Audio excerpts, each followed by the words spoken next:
आइए दोस्तों, आज 16 दिसंबर के जितने भी करंट अफेयर हैं उनसे एक बार अफेयर चलाते हैं। मिस इंडिया यूएसए 2023 एक सुंदरी जिनका नाम है रिजुल मैनी को मिला है। मिस इंडिया यूएसए 2023 का अवार्ड मिला है रिजुल मैनी को। कृत्रिम एआई नामक एक उद्यम का अनावरण किया है। यह ओला के सीईओ भविष्य अग्रवाल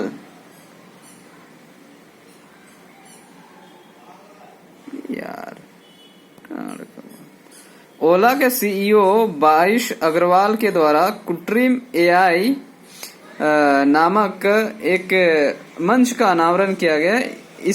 इसमें क्या है, ये पूरा इंडियन बिजनेस के लिए इसे बनाया गया है।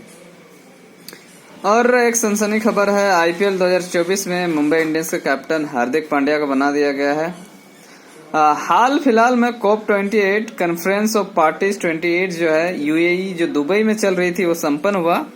इसमें इन मुद्दों पर विशेष ध्यान दिया गया। पहला, जीवाश्म से दूरी बनाने का उन्होंने एक संकल्प लिया। 2050 तक शून्य शुद्ध कार्बन उत्सर्जन पर लक्ष्य रखा उन्होंने, और 2030 तक 3 गुना नवीकरणीय ऊर्जा प्राप्त करने का लक्ष्य रखा। साथ ही साथ 2 गुना ऊर्जा दक्षता प्राप्त करने का भी लक्ष्य रखा। इसके साथ ही साथ एक हानि एवं क्षति निधि का भी उन्होंने गठन किया। इसके द्वारा वो क्या करेंगे, इसमें हर साल करीब $700 मिलियन इसमें पैसा दान दिया जाएगा जो विकसित देश हैं, और ये इस पैसा का उपयोग कमजोर देशों को क्लाइमेट चेंज से लड़ने में लिए मदद मिलेगा। और जितने भी ऑयल और गैस कंपनीज है, मतलब तेल और गैस कंपनी है, उन्होंने 2030 तक उन्होंने मीथेन उत्सर्जन को शून्य करने का लक्ष्य रखा है, और 2050 तक शुद्ध शून्य कार्बन उत्सर्जन का लक्ष्य प्राप्त करने का उन्होंने लक्ष्य रखा है। तो COP 28 कहाँ हुआ? यूएई दुबई में हुआ।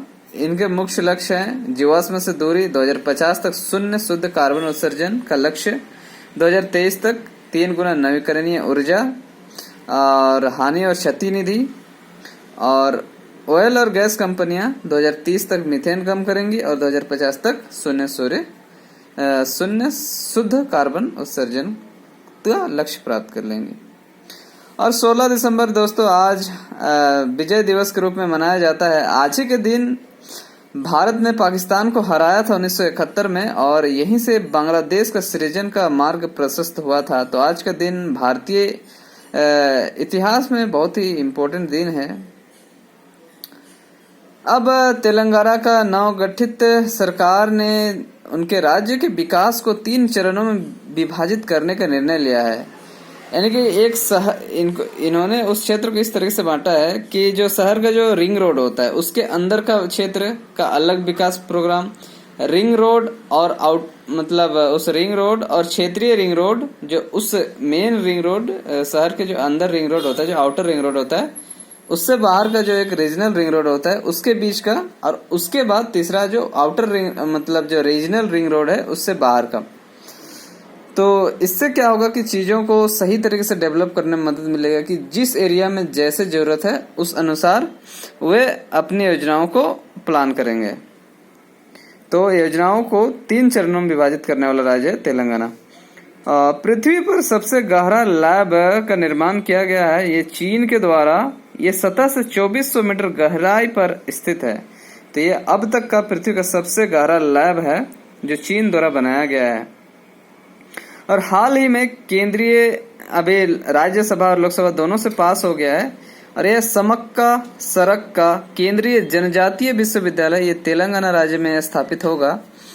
समक्का सरक का केंद्रीय जनजातीय विश्वविद्यालय ये तेलंगाना में बनेगा।